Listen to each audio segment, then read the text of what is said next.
नमस्कार अमित जी। आपके जितने भी तालाब हैं वो बंद होते चले जाएंगे, तो हमें चीजों को खोलना आना चाहिए, ना कि बंद करना। दूसरी ऐसे कह रहे हो? हाँ जी, हाँ जी, बिल्कुल बिल्कुल, बहुत ही बढ़िया।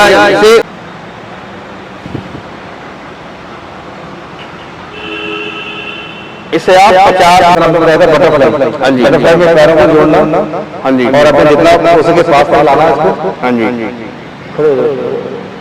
और इसको ये दोनों पैरों से यह आपने 5 मिनट करनी है। तो यही पद्मासन में दोनों पैर ऐसे जो सहज लगा सकते हैं वही लगाएं, जबरदस्ती ना करें। अगर पैर खींच रहे हैं तो आप अर्ध पद्मासन भी लगा सकते हो, यानी कि एक पैर के ऊपर एक पैर रख सकते हो, यानी कि एक ये लगा दो और एक नीचे ऐसे कर सकते हो। तो यह भी बहुत बढ़िया काम करेगा इसमें। और अगर पूरा लगाना है तो ये पद्मासन का ये लगाया, और अब आपने ये पद्मासन में भी बैठे पहले रहोगे। हाँ जी, मान लो पद्मासन के बाद जो नेक्स्ट है आपने बताया सुप्त पद्मासन। सुप्त पद्मासन में कि पद्मासन लगा हुआ आप पीछे की तरफ आराम से लेट जाए। हाँ जी, धोनियों को ऐसे लगाओगे आराम से सारा लेते हुए, और इसको ऐसे नीचे कर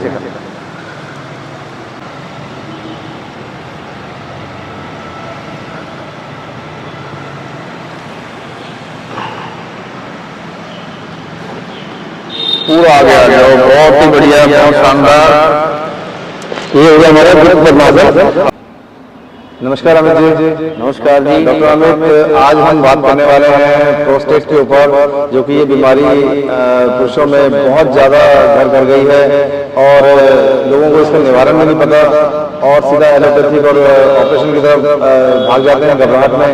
तो हम चाहते हैं कि अपनी इस वीडियो के माध्यम से और आपके जो नॉलेज है उसके माध्यम से लोगों को प्रोस्टेट के बारे में बताएं, ये क्या है और ये क्यों होता है, और इसका सिंपल योगा तरीके में कैसे इसका निवारण हो सकता है। तो डॉक्टर अमित जी, आज प्लीज हमें प्रोस्टेट के ऊपर जो आप बता रहे हैं उसके बारे में पूरा संक्षिप्त में बताइए। इसे कहते हैं पुरुष ग्रंथि का बढ़ना, प्रोस्टेट डिसऑर्डर।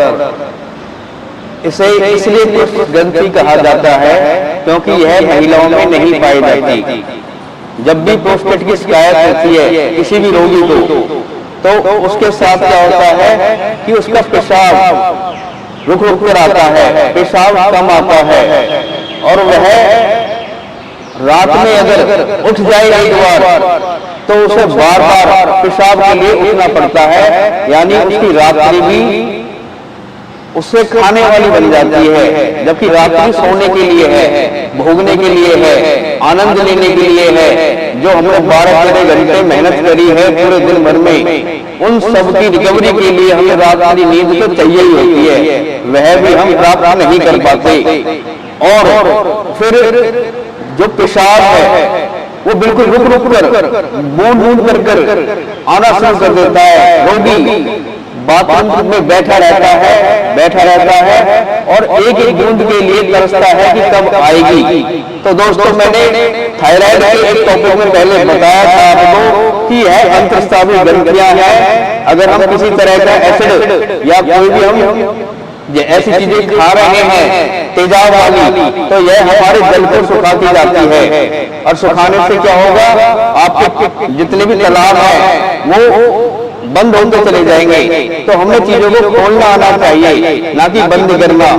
दूसरा इसका कारण यह भी है कि हम कई बार सफर में होते हैं या कहीं बैठे भी हैं किसी सभा में, तो हम अपने ब्रेक को रोकते हैं, हम सोच और पेशाब को रोकने की कोशिश करते हैं और एक समय तक तो रोकते रहते हैं, पर जब प्रोस्टेट की समस्या आ जाती है तब हम सोच और पेशाब को रोक भी नहीं पाते।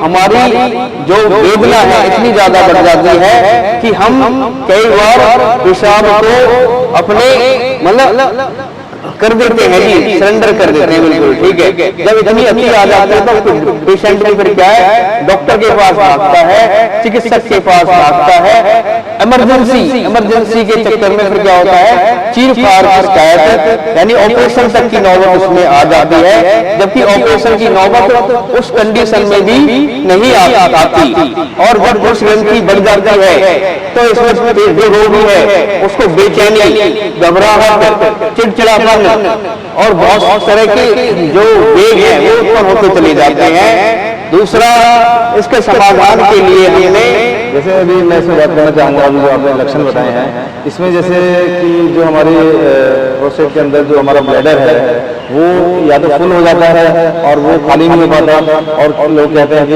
इसके कारण पीछे जो किडनी होती है ब्लैडर के सामने, तो उसमें किडनी में स्टोन्स वाली प्रॉब्लम क्या इसी वजह से आती है?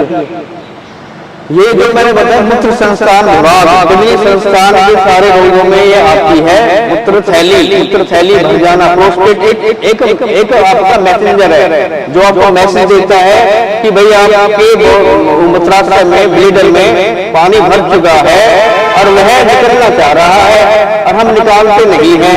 तो ऐसे हम हजारों बार गलतियां करते हैं। उम्र हो जाती है 30-40 साल की, 30-40 साल के बाद हमें पता चलता है कि उसके अंदर ज्यादा ही समस्या आ गई है। तो उस समस्या का बॉडी तब भी समाधान कर लेती है अगर हम आगे से सावधानी बरतें और कोशिश करें कि हम बैठकर पेशाब करें।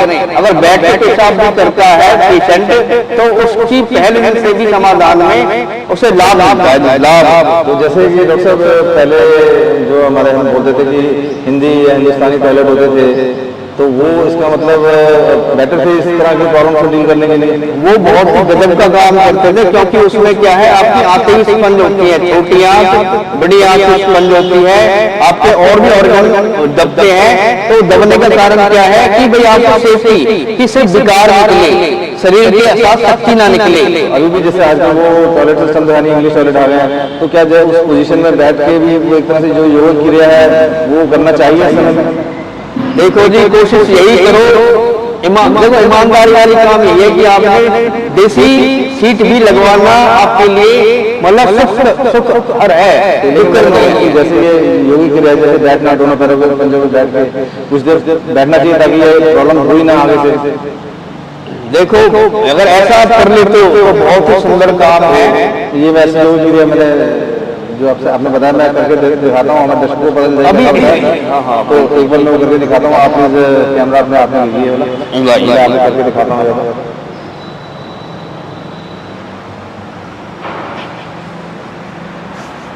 तो मतलब इस बीच में आप चाह रहे हैं कि हम, हालांकि बैठना बड़ा मुश्किल हो जाता है, तो आप चाहते हैं कि इस तरह में पैरों के बल दोनों बैठे,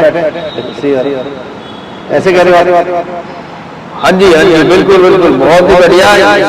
इसे हम उत्कट आसन भी कहते हैं, उकड़ू आसन भी कहते हैं, काग आसन भी कहते हैं। और यह डाइजेशन को इतना मजबूत करता है, कैसा भी एब्डोमेन है भारी अगर भार है तो ऑटोमेटिकली अंदर की तरफ जाने लग जाता है। और यह पूरा आपके पाचन तंत्र को दुरुस्त करने में काम करता है। ठीक है, तो इसके बारे में आगे बात करते हैं। तो जैसा कि अभी डॉक्टर साहब ने बताया और मैंने ये आसन करके भी दिखाया आपको, कौन सा आसन बोलते हैं इसको? इसे उकड़ू आसन कहते हैं, इसे काग आसन भी बोलते हैं इसे। और यह हमारे हमारी जो पिंडली है इसे छोटा हृदय भी कहते हैं। इस पिंडली को अगर हम ऐसे ही प्रेस करते हैं तो कहते हैं कि पिंडली में जो ये मसल होती है काफ मसल बोलते हैं इसको, काफ मसल बोलते हैं। ये बहुत मतलब हमारी अच्छी है, जो हमारे शरीर की काफी ऊर्जा का ये मतलब खपत करती है। इसे दूसरा हृदय भी बोलते हैं। हाँ जी, दूसरा हृदय बोलते हैं। ये काफ मसल में जितना जोर आएगा ये शरीर के बाकी रोगों के लिए भी निवारण करती है। मैं कह रहा हूँ खून को इतना साफ कर देगा कि पूछो मत ना। खून साफ, बीमारी साफ। भाई बॉडी में टॉक्सिन ही तो है, टॉक्सिन बाहर निकालने हैं, बीमारी साफ हो जाती है। एक तो ये बात हुई। अब हम जो आगे बात कर रहे थे प्रोस्टेट के लिए, आपने हमें कारण बता दिए, आपने लक्षण बता दिए हमें एक तरह से। अब मान लो इसके निवारण के बारे में बात करें तो हमें दो चीजें आप बताइए। इसके जो रोगी है पहली बात तो उसको क्या करना चाहिए, और दूसरा ये रोग हमारे पास आएगा, लोग कहते हैं कि 50-55 के बाद ये रोग आता ही आता है, तो क्या ये सही बात है कि आता ही आता है? तो मतलब होगा ये ग्रंथि का बढ़ना, प्रोस्टेट ग्रंथि का बढ़ना? देखो दोस्तों, रोगों का सिर्फ एक ही कारण है बॉडी में विजार का दर्द, टॉक्सिनों का बढ़ना। ठीक है, जो आया है उभाड़ की, मैंने पहले भी वीडियो में बताया होगा कि उभाड़ का मतलब है दबे हुए रोग उभर के आना। यह रोग नहीं है, यह समाधान है, यह एक डिमांड है कि हमारे प्रति अब कार्य अच्छा करो कि हम काम कर पाए। बिगाड़ नहीं है, सर्जरी का कोई ऑप्शन नहीं है, बिल्कुल लास्ट स्टेज पे जाके आप सर्जरी से बच सकते हो। समाधान है, पहली बार में एक पर्याप्त मात्रा में पानी पिए और 2 अंजीर रात की भीगी हुई वह आपने खानी है। जो पानी उसमें भीगा हुआ है वह पानी भी आप पिए तो आपके लिए बहुत हितकर है, फायदेमंद है। आप कह रहे हैं कि जो उसमें अब रोग के निवारण की हम बात कर रहे हैं कि एक तो हम पानी खूब पिए, पर्याप्त मात्रा में पानी पिए, और आप ज्यादा पानी पी रहे हो तब भी आप शरीर को खा रहे हो, नुकसान कर रहे हो। सर्दियों में हम 2 से 3 लीटर कम से कम, और लगता है आपको तभी पानी पीना है, अदरवाइज पानी नहीं पीना, नुकसान नहीं आएगा। बॉडी अपने आप मांग लेती है। आप वीडियो सुनकर लोगों की तो 3 से 4 लीटर पानी पीना है, बॉडी को प्यास है नहीं, डिमांड है नहीं। अगर आपको पानी पीना ही है तो 2 टाइम आपके पास सबसे बढ़िया है, सुबह है 5 से 7 के बीच में आप खूब पानी पी सकते हो, कोई नुकसान नहीं होगा, चाहे आपकी प्रॉब्लम कितनी ही बड़ी क्यों ना हो। और एक आपका शाम को 3 से लेकर 7 बजे तक, क्योंकि 3 से 5 आपकी किडनी का टाइम है, गुर्दे का समय है, और सॉरी उसका समय है मूत्राशय, लीवर का टाइम होता है। 5 से 7 आपका गुर्दे किडनी का टाइम होता है। तो ये टाइम जो है पानी पीने के लिए बहुत बढ़िया काम करता है। इस समय पानी का सेवन कर सकते हैं। आप बता रहे हैं कि पानी खूब पिए और पर्याप्त मात्रा में। अगर पानी ज्यादा पीना है तो 2 टाइम आपको सुबह या दोपहर में 3 से 5 का 3 से 7 का टाइम शाम को, और सुबह 5 से 7 का टाइम। पर्याप्त मात्रा में पानी पिए। दूसरे लोग कहते हैं कि पानी पीते हो इसमें पानी में थोड़ा नींबू का रस यूज करें तो क्या अच्छा होता है? आप नींबू का रस यूज करते हो तो वाटर अल्कलाइन हो जाता है। अब तक आपके पास जो पानी है वो एसिडिक है। हम खुद भी एंजाइम तैयार करते हैं, जैसे नींबू के हैं, एलोवेरा के हैं, हल्दी के हैं, आंवला के हैं। तो 90 दिन का साइकिल होता है, 90 दिन के बाद वो एक मेडिसिन में कन्वर्ट हो जाता है। और वो इसलिए बनाया जा रहा है क्योंकि पानी के अंदर गुणवत्ता नहीं है, पानी के अंदर एसिडिटी है। उस एसिडिटी को अल्कलाइन करने के लिए आजकल अल्कलाइन वाटर की मशीन भी लग रही है। पानी में हम नींबू डाल के ज्यादा पिए जितना पर्याप्त मात्रा में, 1 से 2 बूंद ज्यादा डाली कर सकती है। एक बार मत डालो, जब भी पानी पे 1 से 2 बूंद डाल के पानी पियोगे तो बढ़िया। इसके अलावा आपने बोला अंजीर भिगो के और सुबह खाएं, और ये जो पानी इसमें भिगोया है वो पानी भी पी लें। बिल्कुल जी। और इसके अलावा अखरोट भी कहते हैं अच्छा होता है। अखरोट भी इसी की आकृति का है, ब्रेन मस्तिष्क की आकृति का है, और आपके मतलब जो अंडकोश है उनकी आकृति का होता है। तो वह भी काम करता है। अगर वो भी खाना है आपने भिगो कर ही खाएं, सूखा ना खाएं। अगर सूखा खाने की इच्छा करे तो शहद के साथ मिलाकर खाएं तो और बेहतर काम है करेगा। अकेला ना खाएं। तो हमने पानी का बता दिया, एक तो निवारण में, एक आपने अखरोट बता दिया, एक आपने अंजीर बता दिया। तो ये तो इसके अलावा क्या कुछ योगासन भी जो हम करें जिससे कुछ फायदा हो सकता है? योगासनों में सबसे बढ़िया एक्सरसाइज है अश्वनी क्रिया। ये क्या ठीक है, अश्वनी क्रिया को कहते हैं, गणेश क्रिया भी कहते हैं। इसमें जो है ना अपने एनएस जो मूलाधार चक्र होता है, मूल बंद होता है, हमने ऊपर खींचना होता है उसको और फिर छोड़ना होता है। इसे आप नॉर्मल वे में भी कर सकते हो, श्वासों के साथ भी कर सकते हो, श्वास छोड़ने के साथ भी कर सकते हो, क्योंकि श्वासों के 3 वो है, रेचक, पूरक और कुंभक। तो 3 अवस्थाओं में अलग अलग प्रभाव है शरीर के इनका। ठीक है, तो ये हो गया अश्वनी आसन आपने बोल दिया। अश्वनी क्रिया, अश्वनी क्रिया होगा। अश्वनी क्रिया है, सांस भरना है हमने, फिर छोड़ना है और मुंह बंद लगाना है। अश्वनी क्रिया है। फिर आपका ये सुप्त पद्मासन है, जो पद्मासन में क्या सुप्त पद्मासन वो आप लगा सकते हो, गुप्त पद्मासन आप लगा सकते हो, वह भी आपको बता देता हूँ अगर जानना ही है। आसन और बटरफ्लाई भी आपने बताया। बटरफ्लाई बहुत बेहतर काम करती है। अगर 5 मिनट भी अगर आज 5-7 मिनट भी कर ले तो ये जितने भी है ना जो नसें सिकुड़ चुकी हैं वो सारी एक्टिवेट होनी शुरू हो जाती है। ये तो बहुत ही गजब का काम करता है। आसनों में मैं रिपीट करूं अपने दर्शकों के लिए, एक तो आप कह रहे हैं कि बटरफ्लाई आसन, अश्वनी क्रिया है, अश्वनी क्रिया से पहले बटरफ्लाई आसन, सर्वांगासन बहुत बढ़िया काम करता है, सर्वांगासन, पद्मासन, और पद्मासन में भी 2 है, सुप्त पद्मासन और गुप्त पद्मासन। गुप्त पद्मासन, तो ये मतलब जो एक्सरसाइज करें, ये वाले योगा करें, इससे प्रोस्टेट या तो होगा ही नहीं, और किसी को हो गया तो उसके अंदर जल्दी से जल्दी ठीक हो जाएगा। अगर हो गया है तो आपको फिर देख रेख में जुड़ना करने में फायदा है। आप मतलब खुद से ना करें कोई भी आसन, क्योंकि इसमें सांसों का योग है और की सुख में सहज करना। अगर आप किसी चीज पैसे मार रहे हो तो वह आपको ही खाएगा, नुकसान करेगा। इसलिए स्थिर सुखम आसनम, जो भी आसन करें सुख पूर्वक करें, अति के साथ ना करें। तो ये 3 आसन आपने बताए हैं, तो ये हम अपने दर्शकों को करके दिखा दें। बिल्कुल करके दिखाएंगे, बिल्कुल बिल्कुल। पूरा आ रहा है? हाँ बिल्कुल आ रहा है जी। तो एक सबसे पहले आपने बोला अश्वनी क्रिया, अश्वनी क्रिया क्या है? सुखासन में बैठना, कैसे भी आसन बैठ जाओ, हाथ अंदर भर के इसमें एनएस को अंदर खींचना है ठीक है और छोड़ना है। ठीक है। करिए।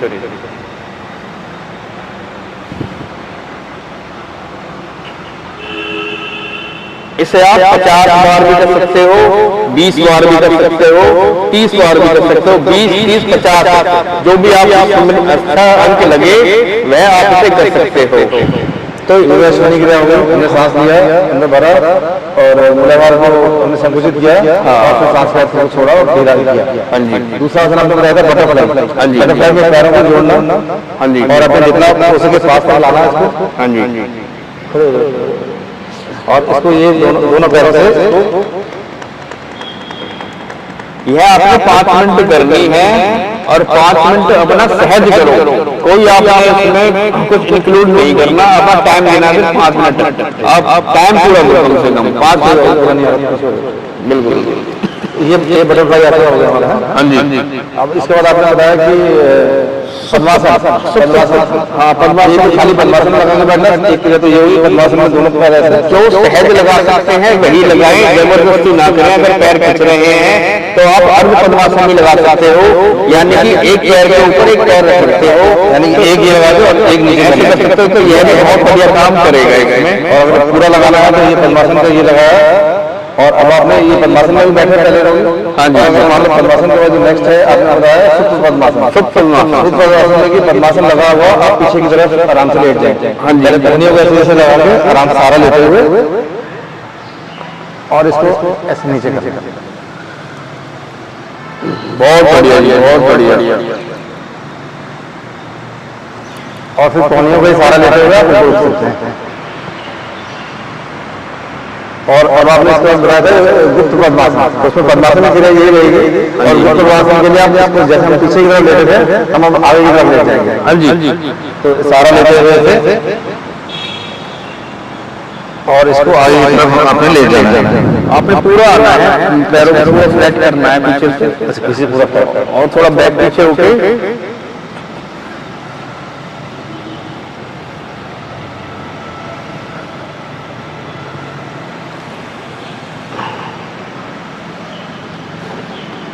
पूरा आगे आ जाओ। बहुत ही बढ़िया, बहुत शानदार। ये हो गया हमारा गुप्त पद्मासन। ठीक है अमित जी, आपने काफी अच्छी हमें जानकारी दे दी प्रोस्टेट के बारे में आज। और इसमें ज्यादा किसी और परामर्श करना हो तो हमारे कमेंट में करके आपसे मिल भी सकता है, बात भी कर सकता है। तो इसके अलावा कोई और आप लगते हो रहेगी इन्फॉर्मेशन तो आप बता दीजिए हमें।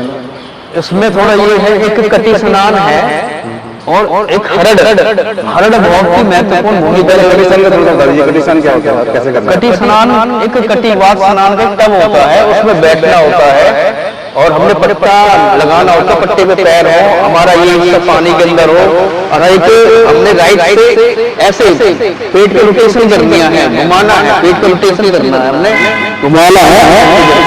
मतलब पानी के टब के अंदर जो पेट और जांघ का अंदर हिस्सा है वो उसके अंदर डूबा रहेगा, पानी के अंदर डूबा रहेगा। और हाथ से हमने ऐसे मसाज करनी है राइट से लेफ्ट की तरफ, क्योंकि हमारा जो निष्कासन अंग है वो लेफ्ट की तरफ वो ज्यादा निष्कासन होता है जी। ओके, तो कटी स्नान हो गया।